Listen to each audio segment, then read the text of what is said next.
ಎತ್ತಿನಹೊಳೆ ಯೋಜನೆ ಪೂರ್ಣಗೊಳಿಸಿರುವ ಕೀರ್ತಿ ಕಾಂಗ್ರೆಸ್ಗೆ ಅಲ್ಲ ಜೆಡಿಎಸ್ಗೆ ಸಲ್ಲುತ್ತದೆ ಎಂದು ಜೆಡಿಎಸ್ ಜಿಲ್ಲಾಧ್ಯಕ್ಷ ಕೆಎಸ್ ಲಿಂಗೇಶ್ ಹೇಳಿದರು.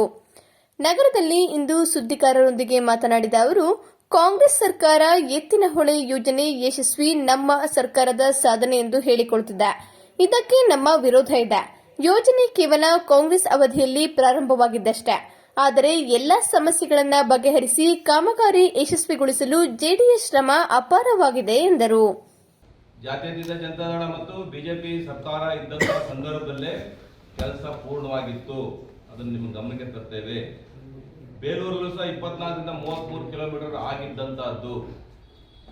ಇವತ್ತು ಅವ್ರು ಏನು ಹೇಳ್ತಾ ಇದ್ದಾರೆ, 0ರಿಂದ 33ನೇ ಕಿಲೋಮೀಟರ್ ಬೇಲೂರಿನ ಬೆಟ್ಟದಾಳೂರವರೆಗೆ ನಾವು ಮಾಡಿದ್ದೇವೆ ಅಂತ ಅವರು ಮಾಡಿದ್ದಲ್ಲ. ಅವರು ಪ್ರಾರಂಭ ಮಾಡಿದ್ದಷ್ಟೇ, ಕಂಪ್ಲೀಟ್ ಮಾಡಿದಂಥದ್ದು ಕೀರ್ತಿ ಜಾತ್ಯತೀತ ಜನತಾದಳ ಸರ್ಕಾರ ಕುಮಾರಣ್ಣ ಗೌರ್ಮೆಂಟ್ ಇದ್ದಾಗ, ಬೊಮ್ಮಾಯಿ ಗೌರ್ಮೆಂಟ್ ಇದ್ದಾಗ, ಅದ್ರ ಜೊತೆಗೆ ಯಡಿಯೂರಪ್ಪರಿದ್ದಾಗ ಆಗಿರ್ತಕ್ಕಂಥದ್ದನ್ನ ನನ್ನ ತಮ್ಮ ಮೂಲಕ ಅವರಿಗೆ ತಿಳಿಲಿಕ್ಕೆ ಇಷ್ಟಪಡ್ತೇನೆ. ನಮ್ಮ ಸರ್ಕಾರ ಇರುತ್ತದೆಯೇ ಇಲ್ಲವೇ ಎಂಬ ತರಾತುರಿಯಲ್ಲಿ ಕಾಂಗ್ರೆಸ್ ಸರ್ಕಾರ ಮೊದಲ ಹಂತದಲ್ಲಿ ಪ್ರಾರಂಭ ಮಾಡಲು ಮುಂದಾಗಿದೆ. ಕಾರ್ಯಕ್ರಮಕ್ಕೆ ಇಡೀ ಸಚಿವ ಸಂಪುಟವೇ ಹಾಸನಕ್ಕೆ ಬರ್ತಿದ್ದು, ಕೇವಲ ತಮ್ಮ ಸರ್ಕಾರದ ಸಾಧನೆ ಎಂದು ಬಿಂಬಿಸಲು ಹೊರಟಿರುವುದು ಖಂಡನೀಯ ಎಂದರು. ತಾನು ಶಾಸಕರಾಗಿದ್ದ ವೇಳೆ ಎತ್ತಿನಹೊಳೆ ಯೋಜನೆಗೆ ಜಾಗ ಬಿಟ್ಟುಕೊಡಲು ರೈತರ ವಿರೋಧ ಇದ್ದ ವೇಳೆ ಅವರ ಮನವೊಲಿಸಿ ಜಾಗ ಬಿಡಿಸಿಕೊಟ್ಟಿದ್ದೇವೆ. ಜೊತೆಗೆ ಕಾಮಗಾರಿಗೆ ಕೂಡ ಎಲ್ಲ ರೀತಿಯ ಸಹಕಾರ ನೀಡಿದ್ದೇವೆ. ಆದರೆ ಕಾರ್ಯಕ್ರಮಕ್ಕೆ ನಮ್ಮನ್ನ ಆಹ್ವಾನ ಮಾಡುವುದಾಗಲಿ ಅಥವಾ ಗೌರವಿಸುವುದಾಗಲಿ ಮಾಡಿಲ್ಲ.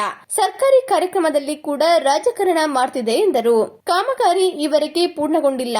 ಆದರೆ ಜನರ ಕಣ್ಣಿಗೆ ಮಣ್ಣೆರಚಿ ಕಾಮಗಾರಿ ಮುಕ್ತಾಯವಾಗಿದೆ ಎಂಬ ಭಾವನೆಯನ್ನ ಮೂಡಿಸುವ ಹುನ್ನಾರ ಮಾಡಿದೆ ಎಂದು ದೂರಿದರು.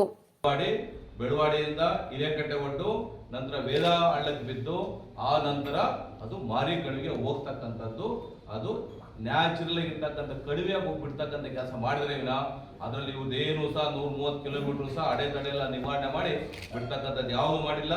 ಇವತ್ತೇನು ಬಿಡ್ತಾ ಇದ್ದಾರೆ, ಹೌದು ಬಿಡ್ಬೋದಾಯ್ತು, ಇನ್ನು ಸ್ವಲ್ಪ ದಿನ ಇರ್ತಕ್ಕಂಥದ್ದು. ನನ್ನ ತಾಲೂಕಿನಲ್ಲಿ ಬಹಳ ಸಮಸ್ಯೆ ಇದೆ ರೈತರದ್ದು.